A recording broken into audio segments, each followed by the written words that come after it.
Hello, this is Richard C. Wilson with the Family Office Club, and today we're doing an investor mandate interview with Ben. Welcome, Ben. Hi, Richard. Thanks for having me. Great, and I know you're based in the Miami area. What specific part of Miami are you based in? Yeah, we're in Fort Lauderdale, so definitely the South Florida area. We own and operate in 7 states across the east coast of the U.S., but we're based right here in Fort Lauderdale. Okay, great. And I'd like this to be helpful for people to listen to, whether it's 14 months from now or 14 days from now. And we're recording this at the height of the COVID virus kind of crisis where everyone's kind of shut down in their homes. So, in the best way, they'll be useful, short, medium term. What type of investment mandate do you have as an investor? And you consider yourself a private investor, a single family office? How would you categorize yourself? Sure. Well, we operate as a single family office, which is great for a number of reasons, not the least of which is we don't always have to have a mandate per se.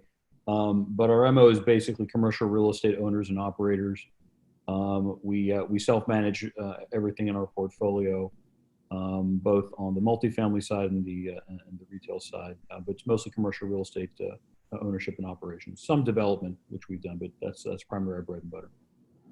Okay, great. And what would be the number one thing that you're looking to source investment wise, like when you're speaking to your team and your family, when you're asking them to keep an eye out for something for you?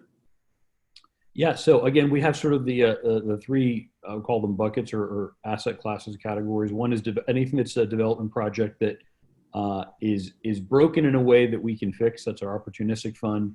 And then a similar criteria both in the multifamily as well as the retail world, specifically single tenant net lease retail, where there's something small broken that we understand can get our hands around that can fix and add value.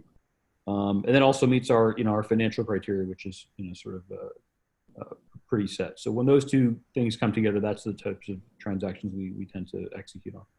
Okay, great. And what about your favorite geographical location, either now or medium term? I know you're in 7 different states, it sounds like, but do you have one or two places that are your favorites?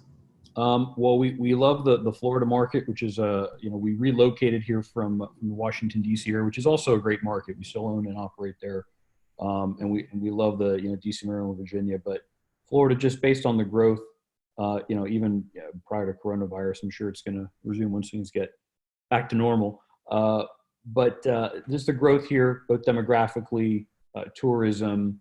The weather is fantastic. The tax benefits. It's brought a lot of my colleagues here too, and we've sort of found out by accident, as an afterthought, that this is actually a great market to own and operate in. And so we like South Florida.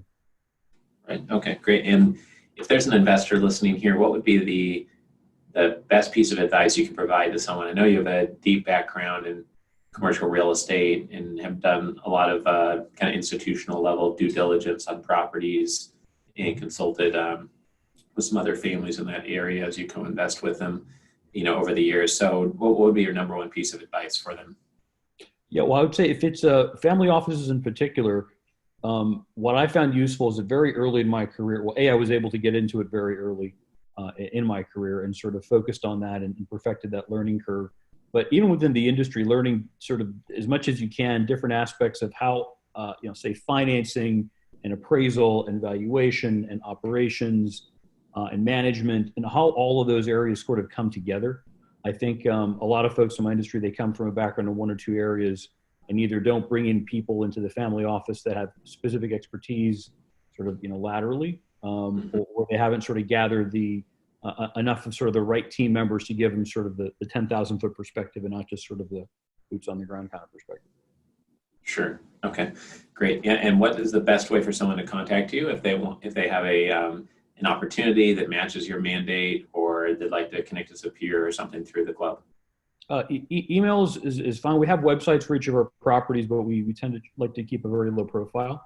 Sure. So my email information, which I think is on your site, is always best. Yep. Yep.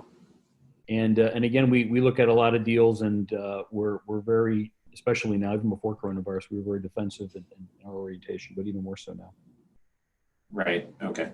Great. Well, I appreciate you being part of this mandate interview today. And then once our live events start up, hopefully this June, July, August, then I hope that you can be on stage again at one of our Family Office Club events, once they resume.